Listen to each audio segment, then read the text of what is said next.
अस्सलाम वालेकुम वीवर्स, माहा कुक्स में आपको खुशामदीद। वीवर्स, आज मैं आपको फ्रीज़र में गोश्त को सेव करने का तरीका आपके साथ शेयर कर रही हूँ। तो सबसे पहले तो ईद उल अज़हा के मौके पर बहुत खुशकिस्मती की बात है कि अल्लाह पाक ने हमें इस नेमत से नवाजा, हम उसके फ़र्ज़ से सुबकदोश हुए। तो आप इस हक़ को अदा करें और जितना मुस्तहिक़ लोगों तक पहुँचा सकते हैं उनको पहुँचाएँ।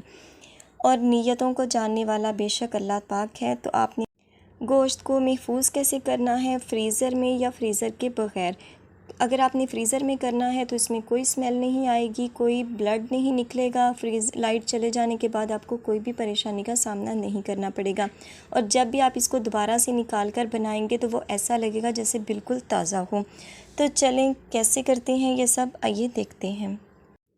तो जी वीवर्स, यहाँ पर मैंने एक कढ़ाई ले ली है और सबसे पहले जो मैंने गोश्त है ये देखें इस तरह, उसको पहले आप अच्छी तरह से उसके छोटे छोटे पीस कर लें, फिर उसको अच्छी तरह से वॉश कर लें। उसके ऊपर जो बाल है, जो भी चीज़ है उसे उतार लें, बिल्कुल वो नीट क्लीन होना चाहिए।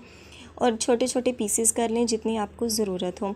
कोई भी आपने बर्तन ले लेना है, उसमें खाली बर्तन है ये मेरे पास, इसमें मैंने कोई पानी शामिल नहीं किया, घी शामिल नहीं किया, कुछ भी नहीं, जस्ट ये खाली है।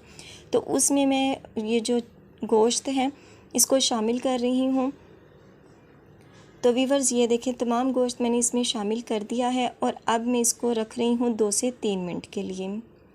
तो वीवर्स तकरीबन 2 मिनट हो चुके हैं। अभी इसको मैं हिला रही हूँ आपको दिखाने के लिए कि ये देखें कोई ये नीचे नहीं लगा। इसका जो कलर है वो चेंज होना शुरू हो गया है। ये देखें, ये इस कंडीशन में आ चुका है। कोई भी आप बर्तन ले लें, लाजमी नहीं कि नॉन स्टिक का बर्तन हो, किसी भी बर्तन में ये चलेगा। तो ये देखें, ये कलर चेंज हो चुका है। तो अब हम इसको फिर 2 से 3 मिनट रखते हैं। तो वीवर्स ये देखें 2 मिनट मज़ीद हो चुके हैं और आप ये कंडीशन देखें, जो गोश्त है उसने अपना पानी छोड़ दिया है, ये आप देख रहे होंगे। अब हमने क्या करना है, इस पानी को करना है हमने खुश्क। जब ये बिल्कुल पानी खुश्क हो जाए तो तब हम आएंगे नेक्स्ट स्टेप की तरफ। तो वीवर्स ये देखें 2 से 3 मिनट मुसलसल हो चुके हैं और ये देखें अब इसमें कतरा भी पानी का नहीं है। और ये जो आपको नज़र आ रहा है ये है ऑयल। ये देखें, मैं आपको उंगली की मदद से दिखा रही हूँ। ये देखें, जब इस तरह इसका ऑयल निकल आए तो आपने समझ लेना है कि आपका गोश्त बनकर रेडी हो चुका। ये देखें इस कंडीशन में, ये देखें ये श्लिंग भी हो चुका है, यानी ऐसा लग रहा है कि जैसे ये आगे से कम हो। तो इसको सेव करना, महफूज करना आसान हो जाएगा और ज़्यादा जगह भी नहीं ये घेरेगा। तो वीवर्स अब हम इसको करते हैं ठंडा। फ्लेम को कर दिया है मैंने बंद।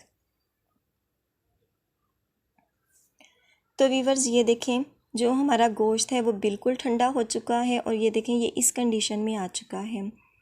तो अब जब इस कंडीशन में आ जाए, बिल्कुल ठंडा हो जाए, आपने इसको गर्म नहीं इस्तेमाल करना। तो आपने कोई भी शॉपर ज़िप वाला हो तो वो भी अच्छा है, और अगर आपके पास नॉर्मल शॉपर हो जो घर में अवेलेबल होते हैं, आप उसमें डाल लें और डालकर इसको सेव करें। जितनी आपकी ज़रूरत हो उतने आपने पैकेट बना लेने हैं और इसको फ्रीज़र में रख देना है। तो आपको जब ज़रूरत हो आप इसको इस्तेमाल कर सकते हैं। तो वीवर्स इस तरीके से गोश्त को आप महफूज कीजिएगा और जब भी आप निकाल लेंगे तो इंशाल्लाह वो बिल्कुल ऐसे लगेगा जैसे वो फ़्रेश हो। कोई इसमें स्मेल नहीं आएगी लाइट जाने के बाद, और कोई इसमें पानी नहीं छोड़ना या ब्लड नहीं इसमें से निकलेगा। तो देखा, ये कितना आसान और बहुत ज़बरदस्त सा ये तरीका है। तो इसे घर में ट्राई कीजिएगा और अपना फ़ीडबैक मुझे ज़रूर दीजिएगा कि आपको ये कैसा लगा। तो वीवर्स उम्मीद है आपको आज की ये वीडियो अच्छी लगी होगी। वीडियो अच्छी लगे तो वीडियो को लाइक और चैनल को सब्सक्राइब कर दीजिएगा और अपने दोस्तों और फैमिलीज़ में भी ज़रूर शेयर कीजिएगा और बेल आइकन को ज़रूर प्रेस कीजिएगा ताकि आने वाली हर नई वीडियो का नोटिफिकेशन आपको बर वक्त मिल सके। तो इंशाल्लाह मिलेंगे अपनी आने वाली किसी नेक्स्ट वीडियो के साथ। तब तक दुआओं में याद रखिएगा। अल्लाह पाक आपके हाथों और खानों में बरकतें अता फरमाए। अल्लाह हाफिज़।